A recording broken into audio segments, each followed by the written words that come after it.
Imagine that all the Earth's oceans disappeared for a day. And imagine that you, being the excellent explorer you are, decided to go investigate. You'd travel across the continental shelf, down the continental slope, and across the abyssal plain. You'd see gaping trenches miles deep in the ground, and mountains taller than any mountain on the continents. And you might wonder, what causes such dramatic landscapes to be formed? Earth's lithosphere, which is made up of the crust and the upper part of the mantle, is broken up into large, puzzle piece-like chunks called tectonic plates. These tectonic plates move around slowly over millions of years on the section of the mantle below the lithosphere, which we call the asthenosphere. There are two types of tectonic plates, oceanic plates and continental plates. The continental plates, as you probably guessed, are the ones that make up the continents. The oceanic plates are the ones that make up the seafloor.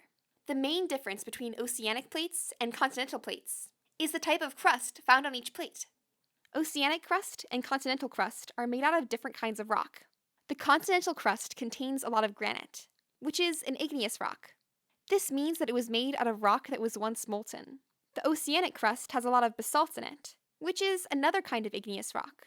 The difference in the kinds of rock that the crusts are made out of means that the oceanic crust is denser than the continental crust. If you took a cubic centimeter of the rock from the continental crust, it would be about 2.7 grams. A cubic centimeter from the oceanic crust, on the other hand, would weigh about 3 grams. While this difference in density might not seem like much, it completely changes how tectonic plates interact. The high density of oceanic crust causes oceanic plates to sink into the asthenosphere a bit more than continental plates do. When an oceanic plate collides with another plate at a convergent boundary, it always follows this rule. The denser plate always dives beneath the less dense plate. When it's an oceanic plate and a continental plate converging, the denser oceanic plate is the one that dips down. And when it's two oceanic plates that are colliding, the older, denser oceanic plate will move under the newer and less dense oceanic plate. And over time, the denser plate will be recycled into the asthenosphere. The place where the plates collide is called a subduction zone. This bending of the denser plates under the other creates a trench. The deepest one is the Marianas Trench, which is located where the Pacific Plate dives under the Mariana Plates. The trench is almost 7 miles deep. The plate that sinks into the asthenosphere often has some water and fluids trapped inside of it. These fluids heat up and bubble to the surface.